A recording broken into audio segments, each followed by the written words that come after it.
What's up, YouTube? It's your boy Rex Righteous, and I'm back with another Rant. I'm gonna be talking about the new NBA rules. It's all the new rules that Adam Silver is trying to implement. Some of these rules are gonna be about time, basically like timeout time and stuff like that, countdown clock, escape lanes. So where the photographers are at. The playoff divisions, um, wins and stuff like that, and also the Hacker Shack rules. So I'm gonna run this down for you guys here on the Forbes website. I'm gonna try to read it quickly for you guys, and I'm gonna try to highlight the spots that I think are really good. Okay, so first off, on the first bullet, it says here, although division winners are currently guaranteed a top 4 seed, that will no longer be the case under the proposed new rule. Playoff teams will be seeded a 1-8 regardless of whether or not they win their division. The rule is expected to be placed in prior to the start of the season. Okay, so this is going to the second bullet. There was a little collective desire to change the Hack a Shack rule, a strategy in which a team continuously and purposely fouls a poor free throw shooter on opposing team to curtail that team's scoring. Alright, the third bullet. Ready? The league will widen escape lanes surrounding the court, both on the baseline and underneath the basket, in an effort to prevent another bloody injury like LeBron James suffered in 2015 NBA Finals. The fourth one is the NBA will consider the addition of a countdown clock to keep a more accurate account of the time between quarters and during timeouts. Alright, so here's another piece of the article that I want to highlight. It says, just this past season, the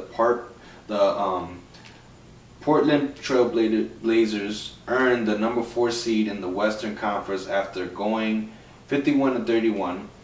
That put the Blazers ahead of the number 5 seed Memphis and number 6 seed San Antonio, who both won 55 games despite playing in a much tougher Southwest division. Fittingly, the Grizzlies easily took care of the Blazers in the first round of the playoffs, only providing further proof for the idea that the NBA teams should be seeded based strictly on record instead of division.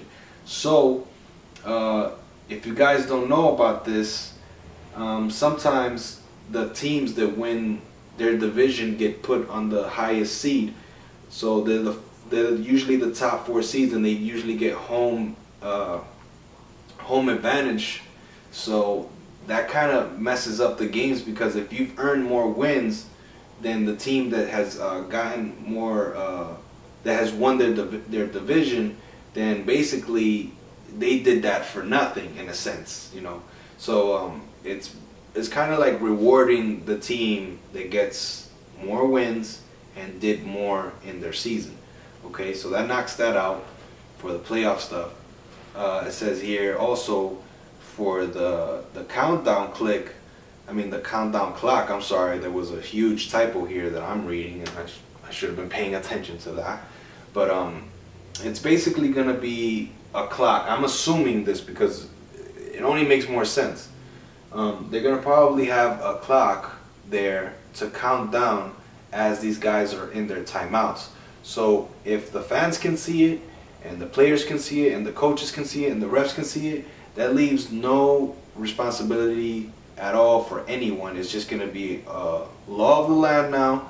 So if you have 20 seconds on your timeout, that's all you have. You don't have any other time to lollygag or play around or try to extend time, because that's how these players get away with that stuff, and the coaches, because they're trying to explain their play, and the ref is basically giving them a little bit more time to finish their strategy out. So, you know, it's going to be tough. The coaches are going to have to switch it up a bit. They're going to have to be more ready, more on top of their stuff, and they're going to have to use their timeouts a lot more. Another thing is this is going to be a blunder in the beginning, because I don't know if these refs are going to be able to handle all the coaches like the coaches are gonna be asking for more time, and it's not gonna be able to happen. So what's gonna happen is they're gonna have to change.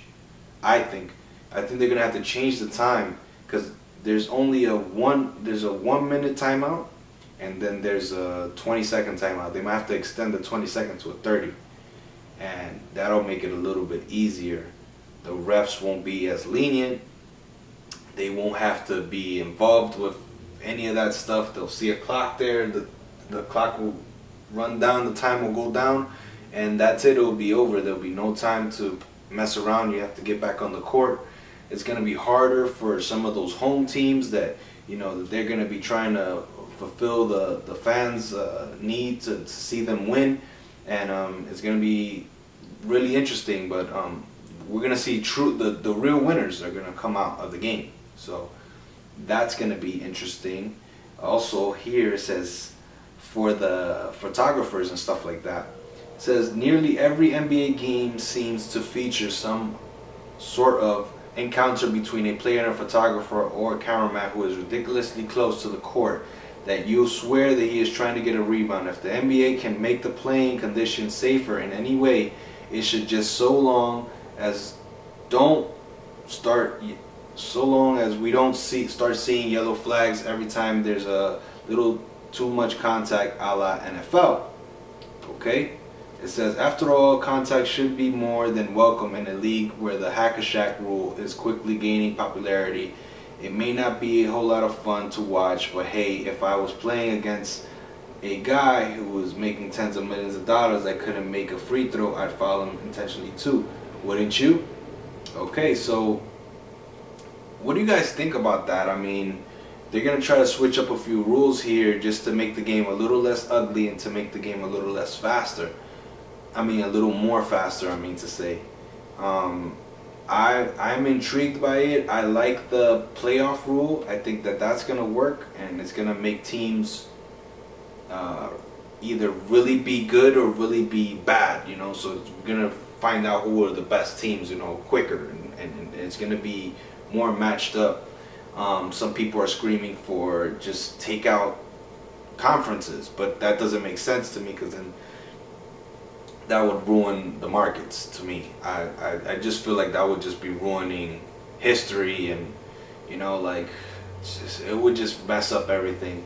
I think they should keep the conferences and keep this rule that they're going with the countdown clock. I think it's also necessary.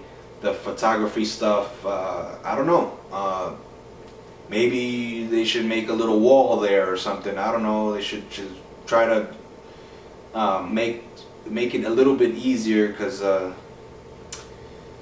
I've seen it happen a couple times. The legendary kick from Dennis Rodman kicking the photographer, and him getting fined for that. I mean, it's a give and a take, but I think they should finally work on it. And that's it. That's basically all I have to say. This is another Rant from your boy Rex Righteous. Peace out.